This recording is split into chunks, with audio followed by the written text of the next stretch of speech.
सहनावतु सहनौ भुनक्तु सह वीर्यं करवावहै तेजस्विनावधीतमस्तु मा विद्विषावहै। ओम शांति शांति शांति। प्रथमावृत्ति की 165वीं कक्षा, दूसरे अध्याय के प्रथम पाद में कल 4 सूत्र हो गए थे और तीसरे सूत्र से समास का अधिकार प्रारंभ हो गया है। आगे 2 पादों तक ये समास चलेंगे और उनमें जो क्रम रहेगा समासों का, पहले अव्ययीभाव आएगा, फिर तत्पुरुष, तत्पुरुष के अन्य अवान्तर भेद हैं वो भी सब आएंगे। उसके बाद फिर बहुव्रीहि और अंत में द्वंद्व समास। द्वंद्व 2 प्रकार का होता है, अव्ययीभाव 1 प्रकार का। तत्पुरुष में यदि विभक्तियों की दृष्टि से देखें तो प्रथमा से लेकर के सप्तमी तक। प्रथमा कहाँ ये क्यों हिल रहा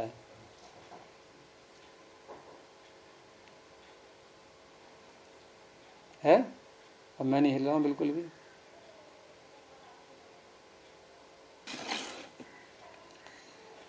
तो प्रथमा से लेकर के जो हम विभक्तियां बोलते हैं उसमें आपने द्वितीय तत्पुरुष सुना होगा, तृतीय तत्पुरुष, चतुर्थी, पंचमी, षष्ठी, सप्तमी।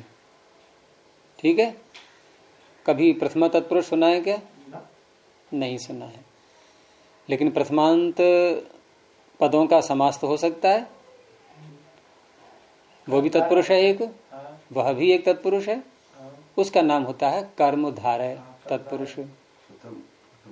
उसको आप प्रथमा तत्पुरुष कह दो। प्रथमा तत्पुरुष कर्मधारय ही है, पहली बात।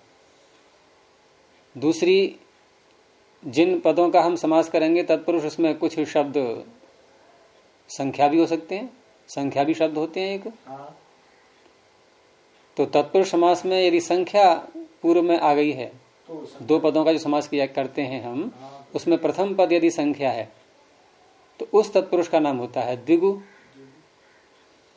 अब देखिए, कर्मधारय तत्पुरुष, द्विगु तत्पुरुष, ये 2 नाम अलग रख दीजिए। अब द्वितीया से लेकर के सप्तमी तक ये कितने हो गए?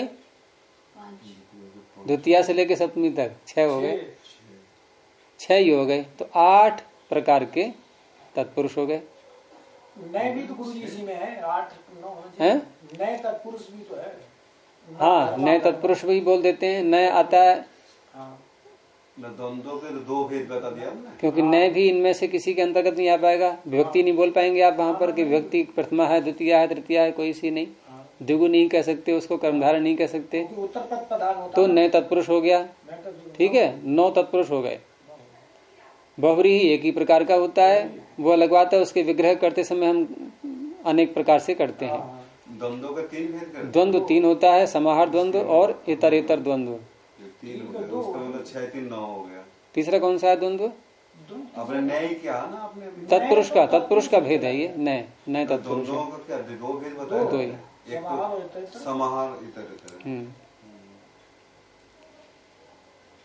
तो अभी हम प्रारंभ करते हैं आज से अव्ययीभाव।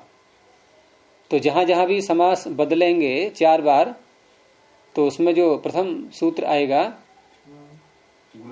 वो समास यह संज्ञा सूत्र होगा वो, और अधिकार सूत्र भी होगा। ये तो समास प्रकरण में एक चीज मैंने स्पष्ट करना है कि ये आपने विग्रह वाक्य के ना, राज्य पुरुष राजपुरुष है, यहाँ 2 प्रकार के विग्रह वाक्य हैं। 2 होते हैं। हाँ। एक लौकिक विग्रह वाक्य, एक अलौकिक विग्रह वाक्य। लौकिक किसे कहते हैं?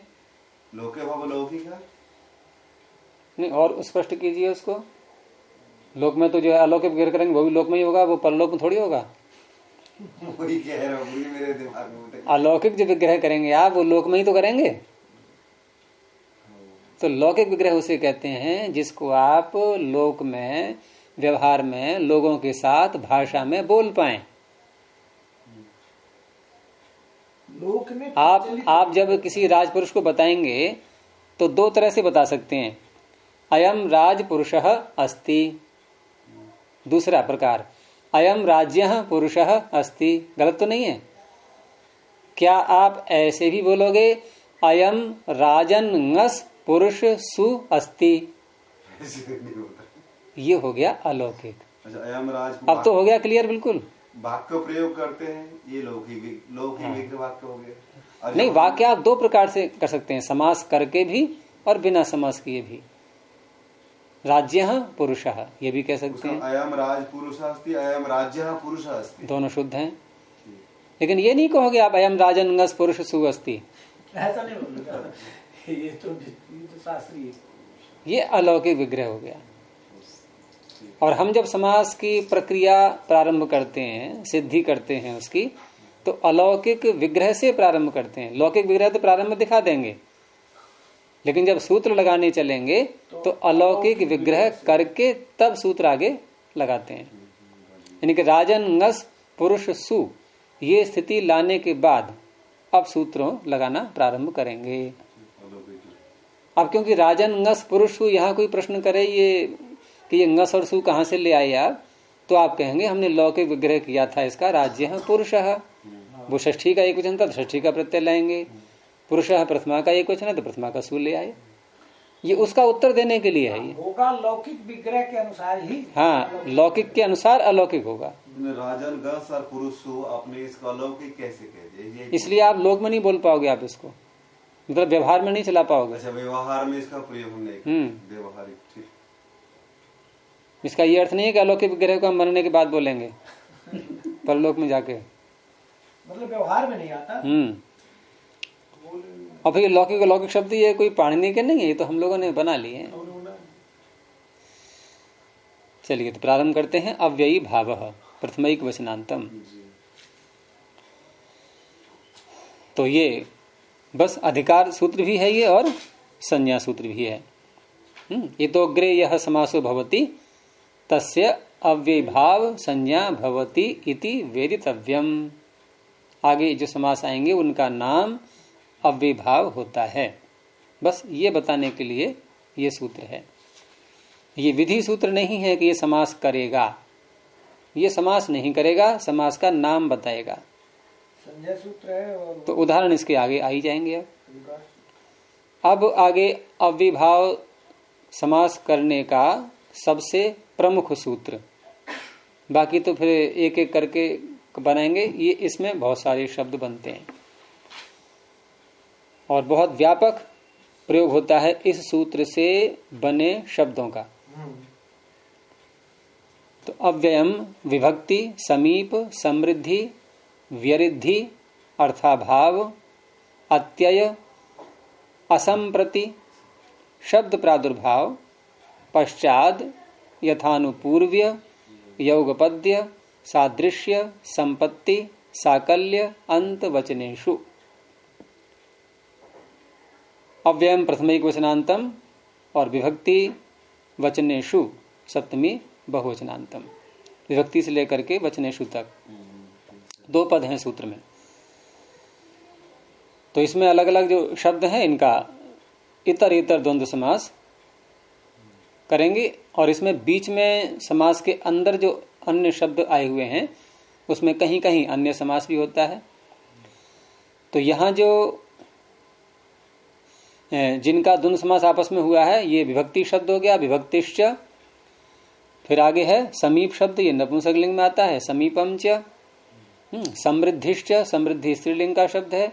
समृद्धि का ही उल्टा विपरीत क्या होता है? व्यरिद्धि। रिद्धि दोनों में आ रही है, लेकिन सम लगाने से समृद्धि बनेगा, वी लगा देने से यानी रिद्धि का अभाव। जो हमारे पास भौतिक ऐश्वर्य इत्यादि होते हैं उनका होना समृद्धि है, उनका न होना व्यरिद्धि है। अब या के नीचे री बोलने में आ नहीं पाती है उच्चारण में, वैसे तो यूं ही बोलना पड़ता है कि व्यरिद्धि ऐसे करके। या के नीचे री बोलो, नहीं केवल या और री, तो यरी निकला है मुझसे, आएगा ही नहीं उच्चारण में। एक मंत्र में भी ऐसे ही कहीं आता है तो उसको अलग करके बोलना पड़ता है। व्यरिद्धिश्च अर्थाभावश्च,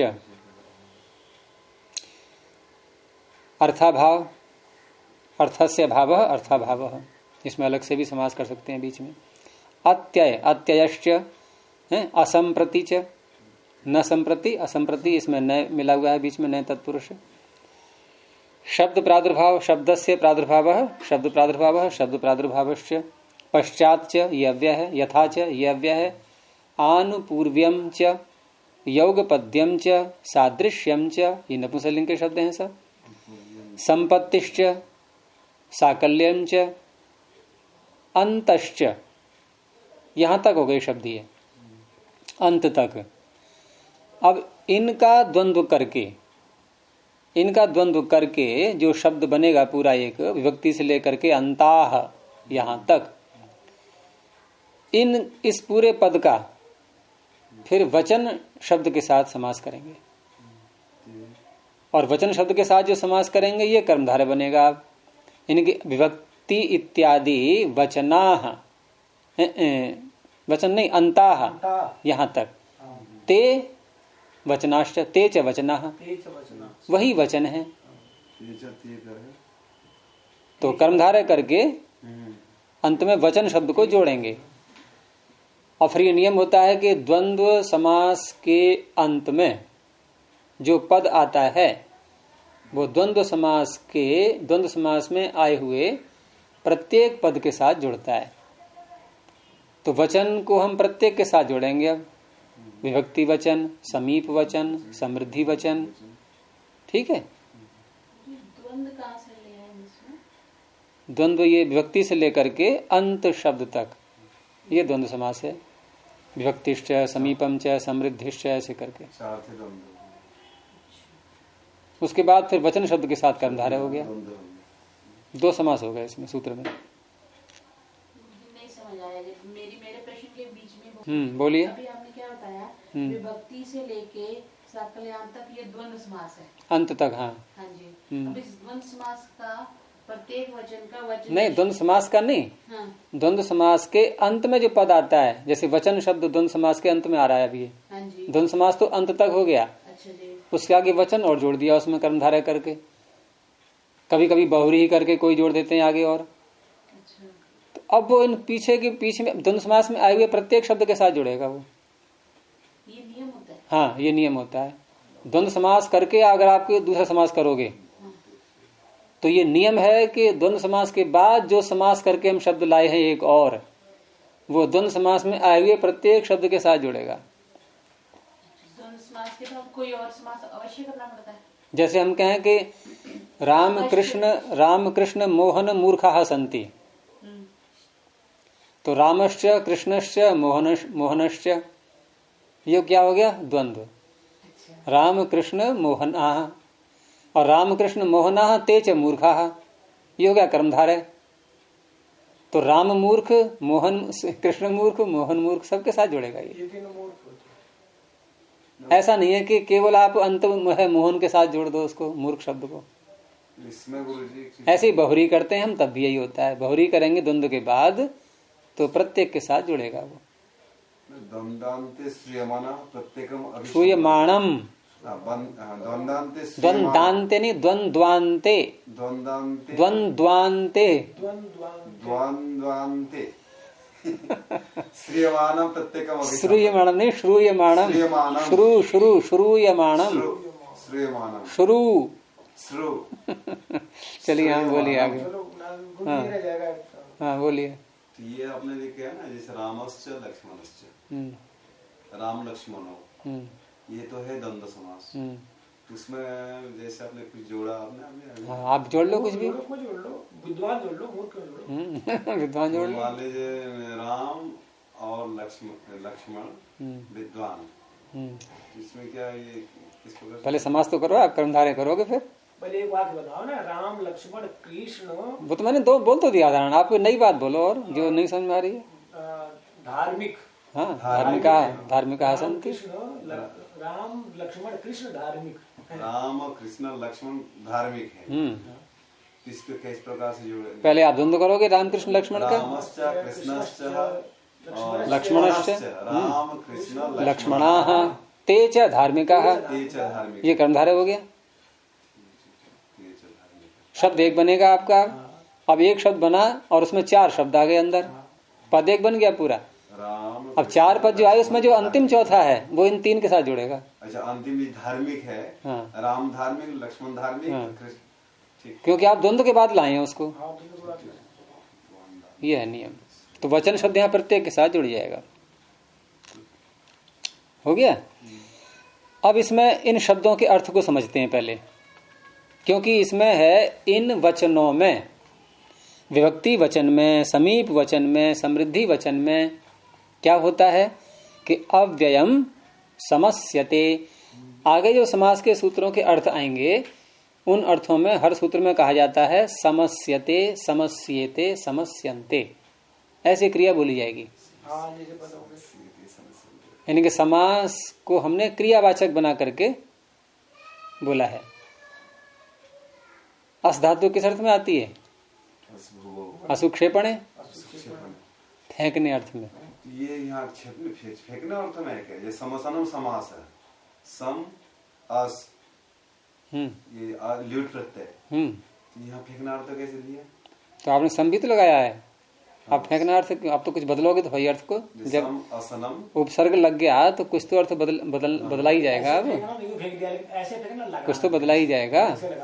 इसके किस प्रकार से लगाएगा? समसनम समास सम्यक रूप से फेंका है आपने। सम्यक रूप से।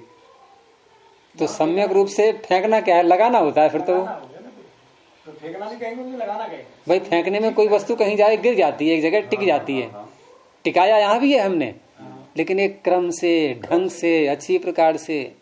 तो फिर ये जो लगा है ना सिद्धांत को मध्य लिखा है समसनम समास, ये किस प्रकार से लिया है यहाँ? असुक्षेपणे क्या? हाँ, असुक्षेपणे से है, अच्छी प्रकार से लगाया है उसको, अच्छी प्रकार से जोड़ा। जोड़ने के नाम अच्छी प्रकार से यथास्थान जहाँ जिसको रखना चाहिए वहां रख दिया। सर्ग से भर्ता की धातु बदल जाते हैं ना, थोड़ा बदलेगा ना फिर यहाँ। तो ये हो गया समास। तो उसी का जब धातु बोलेंगे हम, जब धातु के रूप में बोलेंगे तो समस्यते, ये कर्मवाच्य में बना दिए। अब कर्मवाच्य में बना है तो जिनका समास हो रहा है वो कर्म है, उन्हें प्रथमा आएगी। तो अव्ययम समस्यते ऐसे बोलेंगे। अव्यय क्या है? ये कौन सी व्यक्ति है? प्रथमा क्यों है? प्रथमा क्यों है? क्योंकि ये अभिहित तो हो गया है, तो कर्म ही है, तो द्वितीया तो आ नहीं पाएगी, प्रथमा ही आएगी। अच्छा, अब पीछे से आ रहा है सुप और सुपा, सुप और सुपा। तो आगे के सूत्र में, समास के सूत्र में जहां जहां प्रथमा व्यक्ति होगी, जो प्रथमांत पद होंगे, वहां जुड़ेगा सुप। इस सूत्र में प्रथमांत पद कौन सा है? 2 पद हैं सूत्र में, अव्ययम। तो हम कैसे बोलेंगे? सुबंतम अव्ययम या अव्ययम सुबंतम, सुबंतम अव्ययम। अच्छा, इसमें तृतीयांत पद है नहीं कोई सूत्र में, तो तृतीयांत पद जहां जहां नहीं आएगा, कहीं आएगा कहीं नहीं आएगा, जहां नहीं आएगा वहां सुपा जो तृतीयांत है वो तो आ ही रहा है। सुबह से, सह सुपा से पूरा ही आ रहा है, सह भी आ रहा है साथ में, आप उसको ले लीजिए। अव्ययम सुबंतम, सुबंतेन सह, सुपा सह, सुबंतेन सह समस्यते, ये इतने का पूरा अर्थ हो गया अव्ययम का। अब रही बात किन किन अर्थों में ऐसा होता है, वो अर्थ गिना दिए गए।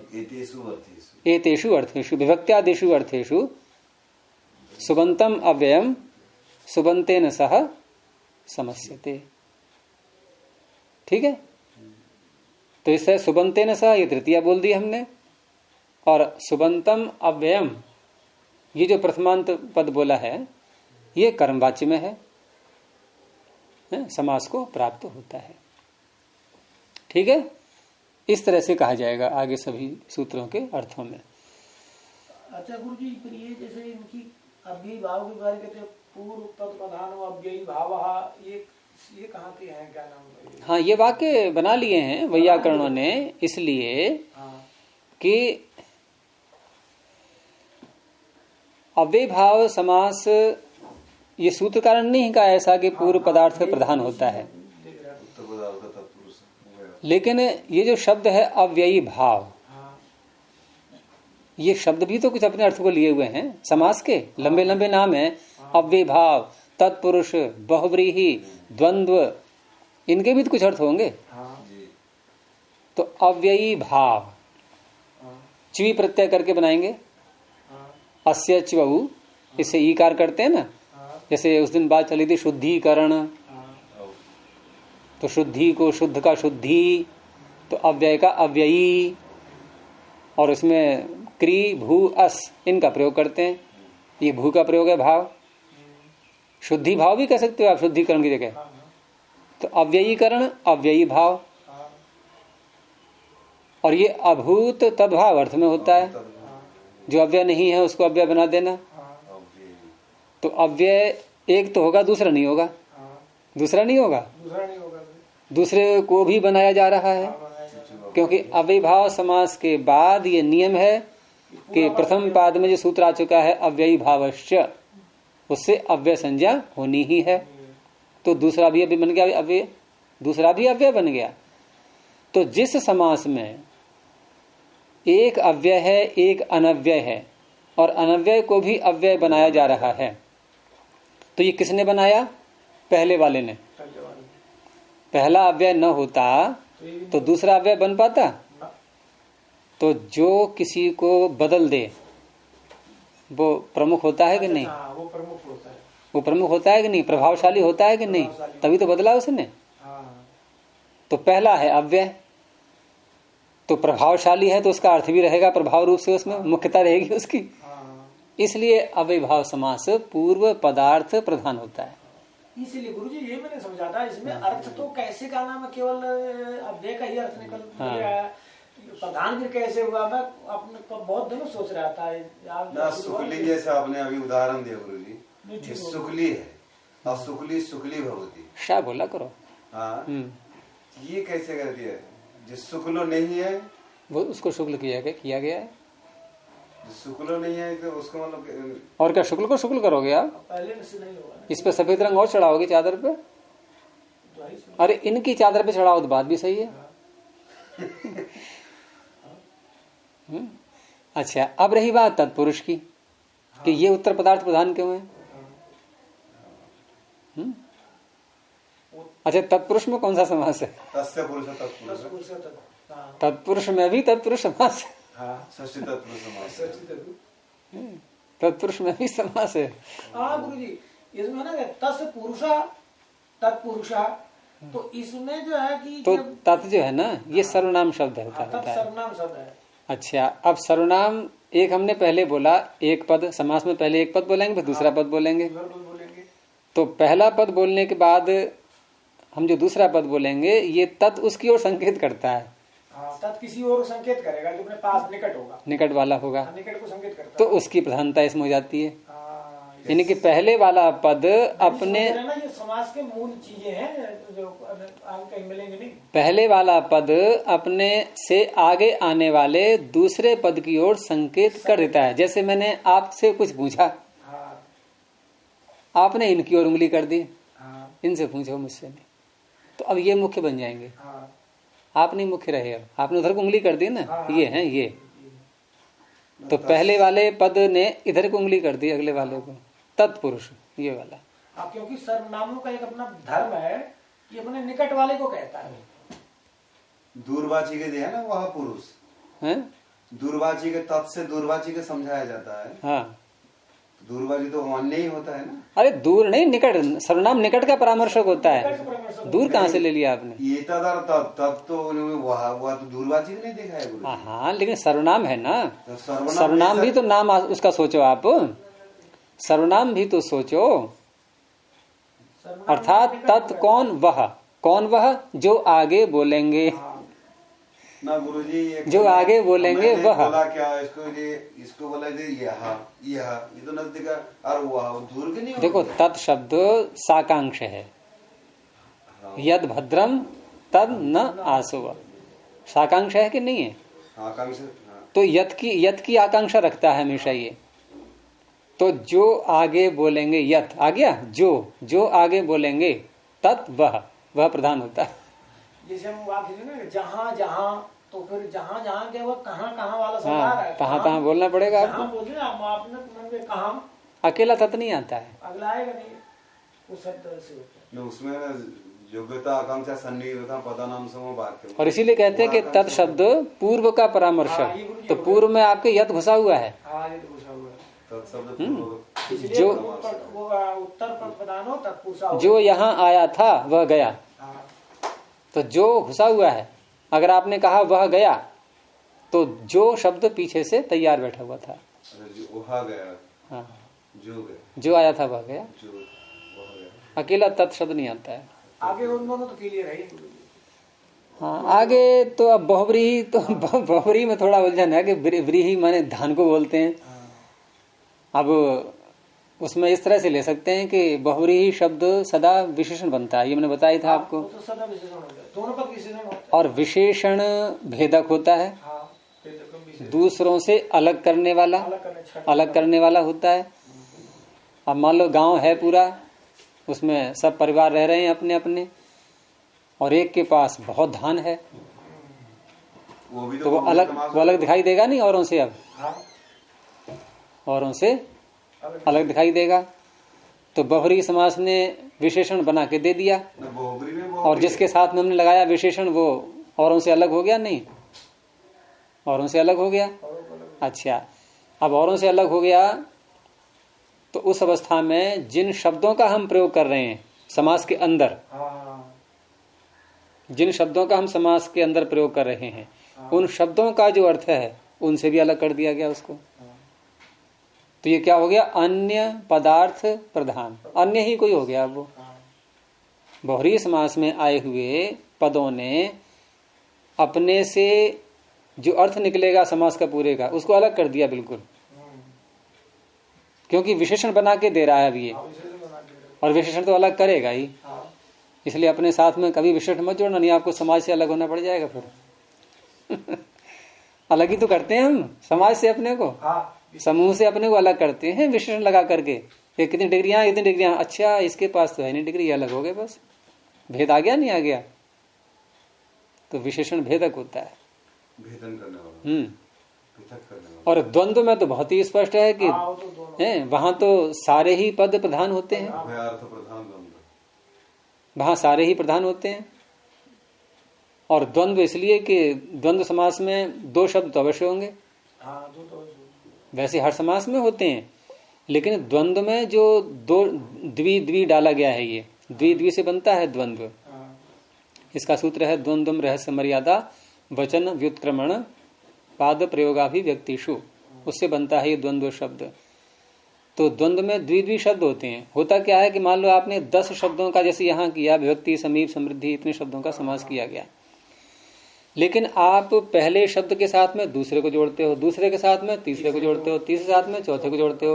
लेकिन आप एक एक करके देखो, पहले के साथ में आपने दूसरे को जोड़ा, अब दूसरे के साथ में जो तीसरा जोड़ रहे हैं, दूसरा उसमें पहला बन चुका है। अब तो दो दो दो दो दो दो दो दो सब मिलते जाएंगे आपस में ये, और पूरे मिल गए सारे के सारे। इसलिए द्वि को 2 बार बोला गया, द्वि द्वि द्वंद्व।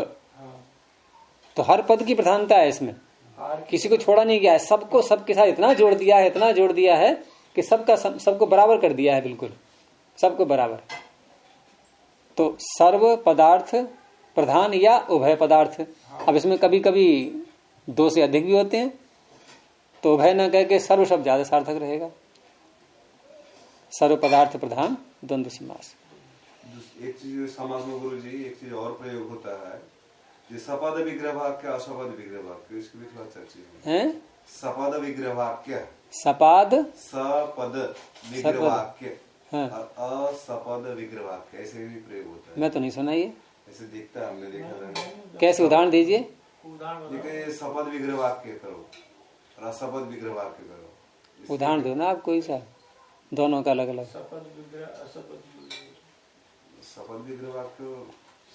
उसमें या तो ये होगा आपका कहना कि हम विभक्ति लगा करके विग्रह करें, जैसे हम कहें कि इसका विग्रह कीजिए आप विभक्ति समीप का, तो कि विभक्ति ही समीपम समृद्धि ही, और एक कह दिया असपद, तो कि विभक्ति समीप समृद्धि, बिना विभक्ति लगाए पद बनेगा नहीं।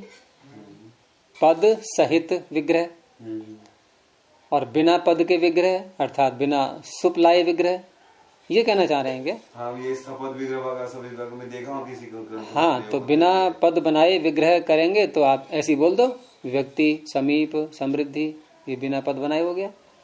और विभक्ति ही समीप विभक्तिश्च समीपम च, ऐसे करके ये सपद विग्रह हो गया। ऐसे तो नहीं है राज्य पुरुष, अरे राज पुरुष, इस प्रकार से नहीं सपद और असपद इसमें घटाया। हाँ, तो वही तो मैंने बोला अभी, आपने बिना व्यक्ति का बोल दिया, एक बार व्यक्ति लगा के बोल दिया।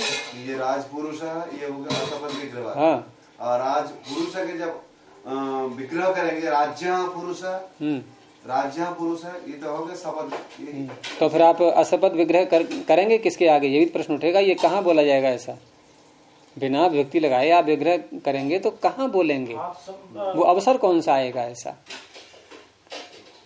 चलिए तीन शब्दों का अर्थ देखते हैं। तो विभक्ति का तात्पर्य होता है कि हम जो प्रथमा द्वितीय तृतीया विभक्तियां बोलते हैं, इनमें किसी एक विभक्ति के अर्थ को कहने के लिए कोई अव्यय आ जाता है, उसके बाद अब वो विभक्ति नहीं आएगी फिर, क्योंकि विभक्ति के अर्थ को अव्यय ने ले लिया।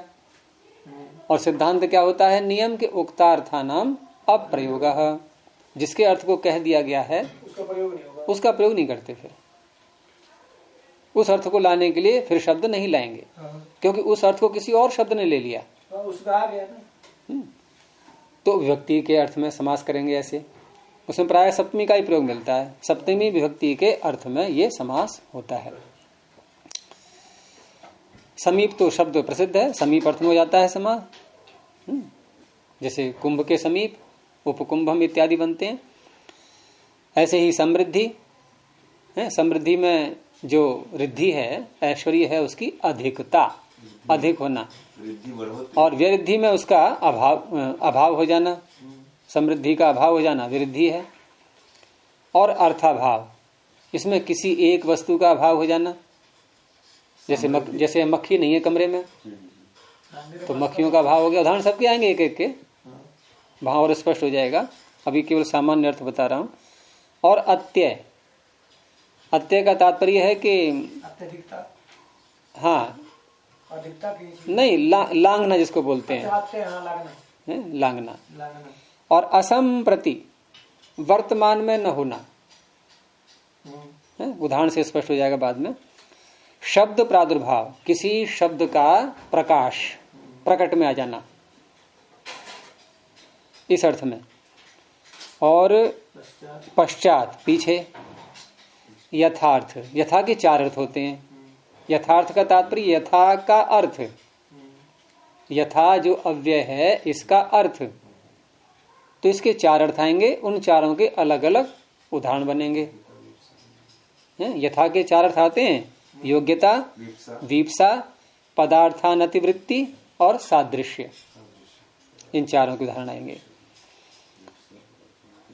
यथार्थ हो गया। ऐसी आनुपूर्व्य, ये क्रम को बोलते हैं। योगपद्य, एक साथ होना।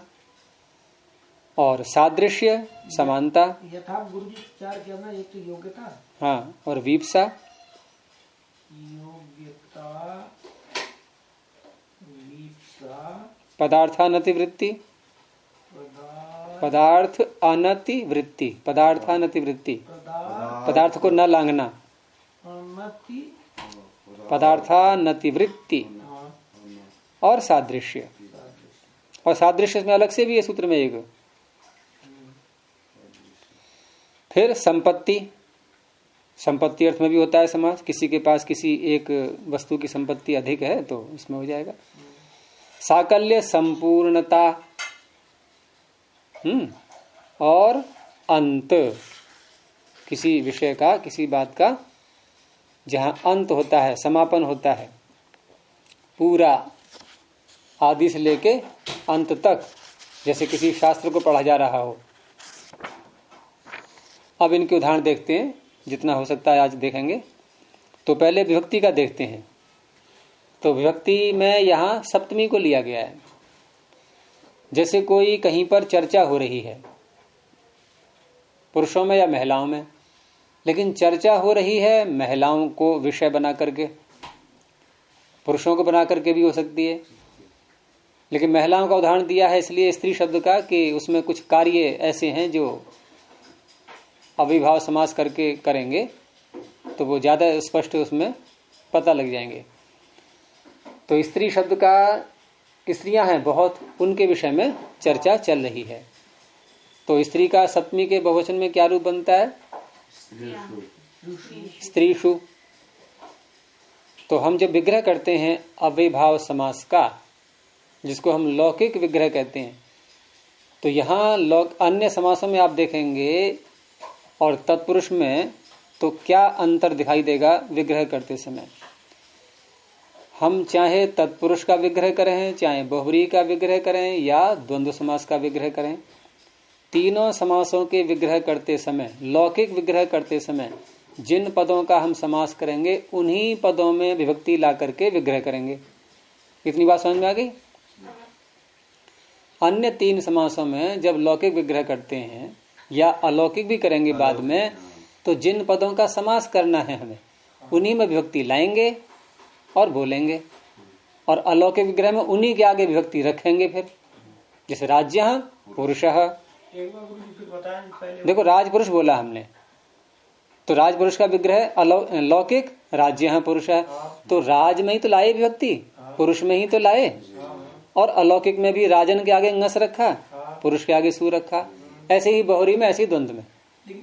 अब इसमें तो बता रहा हूं ना, अंतर दिखाऊंगा मैं। इसमें क्या करते हैं हम, इसमें दो शब्द आएंगे समास में, दो तो होते ही हैं कम से कम।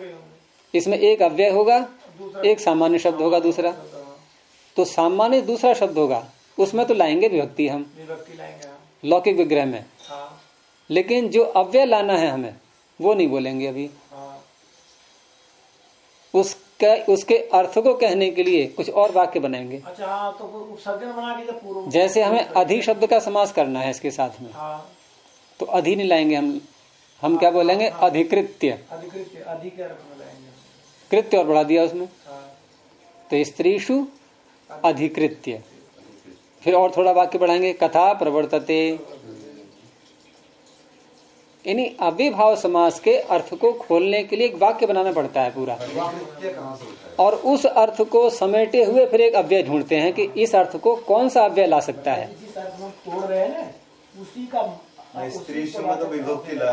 स्त्री जो कहते हैं आपको समास में आ जाएगा, समास के शब्दों में भी आएगा स्त्री शब्द, उसमें ले आए विभक्ति ज्यों की त्यों। लेकिन अव्यय जिस अर्थ में आएगा उस अर्थ को पहले बोलने के लिए एक वाक्य बनाते हैं कि अधिकृत्य कथा प्रवर्तते, ऐसे करके। अधिकृत्य कहाँ से टपक गए हैं? बता तो रहा हूँ मैं, बढ़ा के बोल तो रहे हैं, उसका खोलने के लिए अर्थ खुलेगा नहीं ना फिर। स्त्रियों को मुख्य केंद्र बनाकर, हाँ, अधिकृत करके कथा चल रही है, विषय बना करके चर्चा हो रही है, चर्चा हो रही है। अब अलौकिक विग्रह, तो अलौकिक विग्रह में जो हमने स्त्रीषु बोला था, तो स्पष्ट है वहां सप्तमी का बहुवचन बोला है, इधर ले आइए अब स्त्री सुख। अब पहले हमने लौकिक विग्रह में स्त्रीषु पहले बोला, अधिकृत्य बाद में बोला, इधर भी उसी क्रम से रखेंगे, स्त्री सुख पहले। अच्छा, अब अधिकृत्य कथा प्रवर्तते, इस अर्थ को लाने के लिए हमने अव्यय ढूंढा, वो मिला हमें अधि। अब अधि को बोलेंगे, तो स्त्रीषु सुप अधि सु, उसके आगे सु लाएंगे। क्यों? अधि है अव्यय, समास करने वाले सूत्र में प्रथमांत पद कौन सा है? अव्ययम, तो प्रथमांत पद में प्रथमा ही आएगी। ये भी तर्क है गुरु जी, प्रथमा ही क्यों आई? नहीं, ये तर्क सभी का नहीं लगेगा, वो यहीं की बात कर रहा हूं मैं अभी क्योंकि आप षष्ठी में लगा लो कि राज्य है पुरुष है। नहीं, सुनो, आपकी बात को बोल रहा हूं मैं कि राज्य है पुरुष है, समास किससे किया? षष्ठी से। षष्ठी में कौन सी व्यक्ति है? षष्ठी में कौन सी व्यक्ति है? प्रथमा। तो राजन सु, वो नहीं गुरुजी, अव्यय वाले में दिक्कत है। हाँ, यहाँ प्रथमा ही लाएंगे। यहाँ हर अव्यय के आगे प्रथमा ही आएगी। जाके आज वहाँ लिखा दिया है ना, ये इसमें ये समास प्रकरण के अंदर में जितना उपपद संज्ञा करेंगे जब वहाँ तत्र उपपदम सप्तमी स्थान करते हैं ना उपपद संज्ञा। कहाँ पहुँच गए? तो वो उस प्रकरण में लाते हैं ना खींच करके प्रथमा के साथ जुड़ा हुआ कैसे है। हाँ, तो अब फिर देखिए, तो स्त्री सुप अधि सु। आप कहेंगे अव्यय के आगे सु कैसे आ गया? तो अव्यय तो बनाएंगे, अभी तो एक शब्द है हमारे पास में, बस अर्थवान है, प्रातिपदिक है, सु तो आया नहीं है। तो ये इसकी सिद्धि का तरीका हो गया। अब इतना करके स्त्री सुप और अधि सु। अब समास करने वाला तो इसको अर्थवान मान करके हमने सु ला दिया बस। अब ये समास करने वाला सूत्र लगा दिया। अब वही क्रम चलेगा। इसने अविभाव समास कर दिया, नाम रख दिया, नाम पीछे से आ ही रहा है अविभाव। अब समास करने के बाद फिर वही सूत्र आएंगे। कृत तद्धित समासाश्च प्रातिपदिक बन गया पूरा एक समुदाय। स्त्री सुप अधि सु, इतना समुदाय ये बन गया प्रातिपदिक। और सुप धातु प्रातिपदिक हो। अब सुप रह नहीं पाएंगे उसमें, तो सुप भी गया, सु भी गया, रह गया स्त्री अधि। अब अगला कार्य हम ये देखेंगे कि समास जब भी करते हैं तो उपसर्जन नाम अवश्य होता है किसी न किसी का, या तो सबका या किसी एक का। सबका भी हो सकता है। हाँ, तो उपसर्जन नाम कईयों का हो सकता है और एक का भी हो सकता है। कैसे? अनेकम अन्य पदार्थे। अनेकम में कौन सी व्यक्ति है? प्रथमा। कितनों को कह रहा है ये?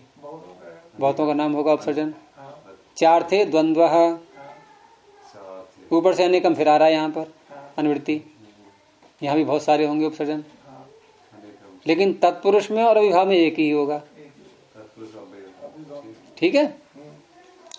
तो प्रथमा निर्दिष्टम समास उपसर्जनम, इसने कहा कि समास करने वाले सूत्र में जो प्रथमांत पद है वो जिसको कह रहा है उसकी उपसर्जन संज्ञा होती है। तो समास करने वाला सूत्र अव्ययम विभक्ति, प्रथमांत पद इसमें अव्ययम। और अव्ययम ने जिसको कहा, किसको कहा? स्त्री को या अधि को? अधि को कहा।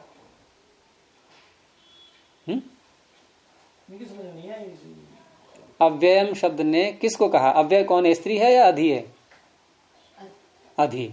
तो अधि का नाम हो गया उपसर्जन। इसमें समास भी तो है, प्रथमया निर्दिष्टम प्रथमा निर्दिष्टम, प्रथमा के द्वारा निर्दिष्ट। तो और क्या है? ये सप्तमी के द्वारा निर्दिष्ट है क्या अव्ययम? इसमें अव्ययम सूत्र है, अव्ययम तो प्रथमा निर्दिष्ट। तो क्या हो गया फिर इसमें? समास विधायक सूत्र। आपने कौन सी उलझन दूर कर ली अपनी? हाँ, तो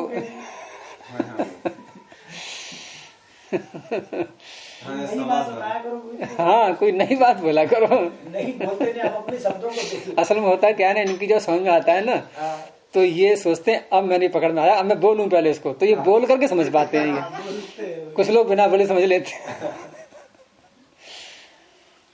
अच्छा, तो प्रथमा निर्दिष्टम समास उपसर्जनम से अधि की हो गई उपसर्जन संज्ञा। अब उपसर्जनम पूर्वम, क्योंकि हमने स्त्री को पहले बोला, अधि को आगे बोला था। अब थोड़ी व्यवस्थाएं बनाई जा रही हैं। देखो अभी तो आगे सारे ऐसे ही लमसम करके, अब ढंग से बैठना। इस कुर्सी पे पीएम बैठेगा, इस कुर्सी पे सीएम बैठेगा, इस पे ये बैठेगा, इस पे ये बैठेगा। तो उपसर्जनम पूर्वम, इससे अधि आ गया पूर्व में। अब क्या बन गया? अधि स्त्री, यहां तक पहुंच गए। अब अगला कार्य, क्योंकि ये समास किया है हमने अव्ययी भाव, तो अब प्रथम पाद का सूत्र आ जाएगा अव्ययी भावश्च, कि जिसका नाम अव्ययी भाव होता है उसका नाम फिर अव्यय हो जाता है। अब ये अधि स्त्री शब्द बन गया अव्यय। ठीक है। अच्छा, प्रातिपदिक तो बन ही चुका था पहले ये, तभी हम सुपों को हटा पाए थे।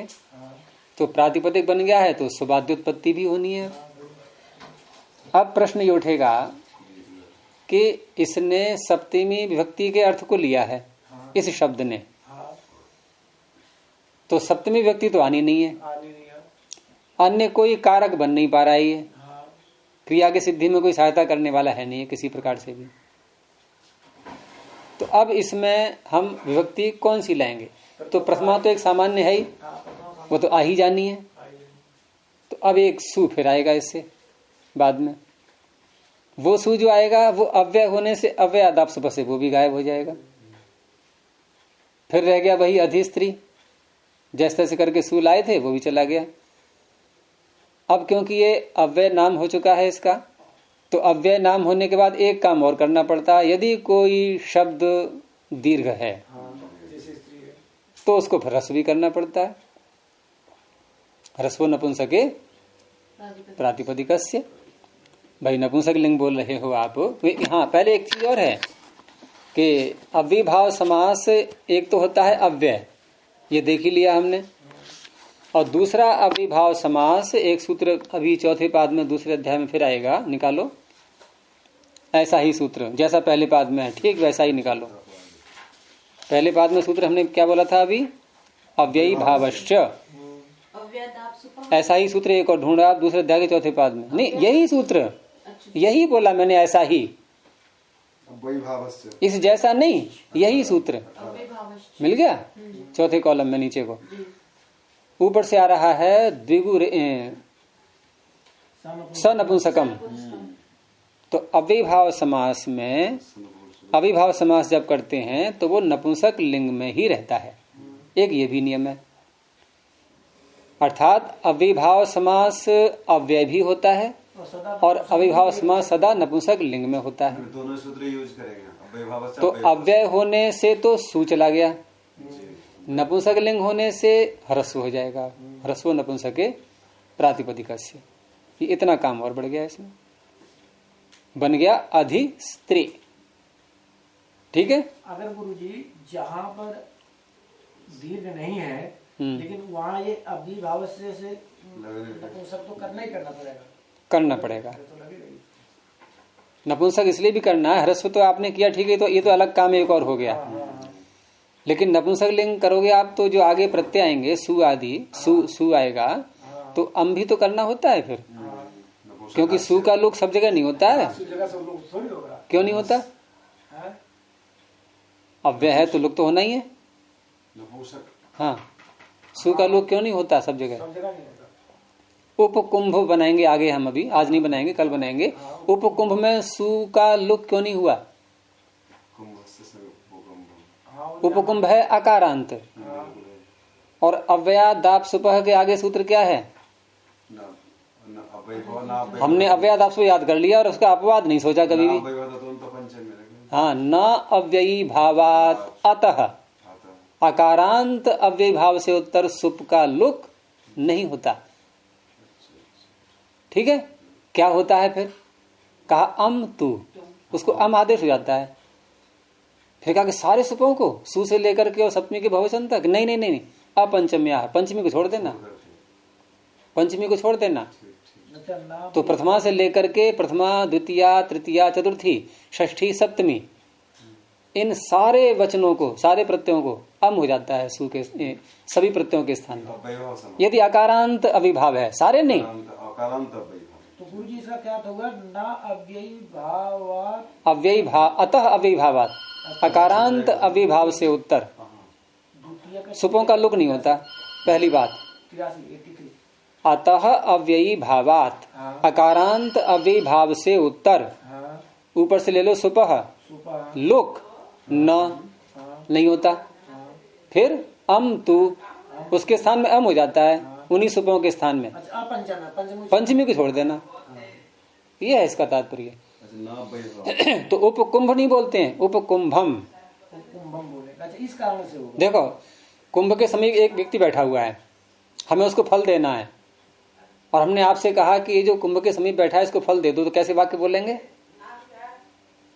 उपकुंभाय फलम देहि, क्या बोलेंगे? तो विभक्ति कौन सी आई थी?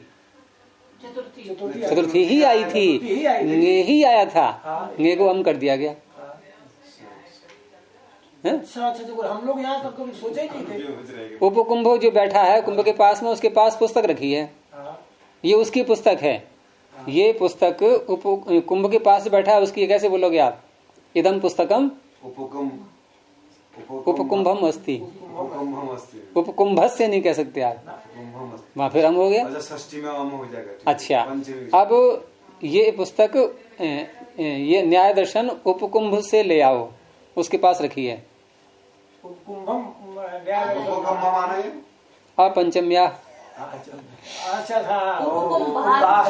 अब कहो गया वो कुंभात, अब थोड़ी राहत मिली, यहाँ आकर के थोड़ी राहत मिली, ये कह सकते हो आप। अच्छा गुरु जी देखो, हम लगाए हैं खूब ये नाभि भाव तो मत पंचम्या, लेकिन इसका मतलब नहीं समझ रहा। तो पंचमी का आप प्रयोग कर सकते हैं, अन्य किसी व्यक्ति का। देखो लुक तो किसी व्यक्ति का नहीं होगा, अकारांत अविभाव से उत्तर लुक तो किसी का नहीं होगा, ये तो स्पष्ट हो गया। लेकिन जो अम कहा गया है वो कहा कि पंचमी को छोड़ के अम होता है, तो पंचमी का लुक नहीं होना है, पंचमी का प्रयोग करना है आपको। अच्छा एक बात गुरु जी, तो अव्यय आप सुबह ये तो सारे अव्ययों को ले रहा है। हाँ, सारे। और अगला सूत्र अपवाद है अविभाव वाले अव्यय, सारे अव्ययों को नहीं लिया उसमें। अव्यय तो बहुत होते हैं, ये है। तो इसको ही रोकते हैं अभी। प्रणव ध्वनि। ओ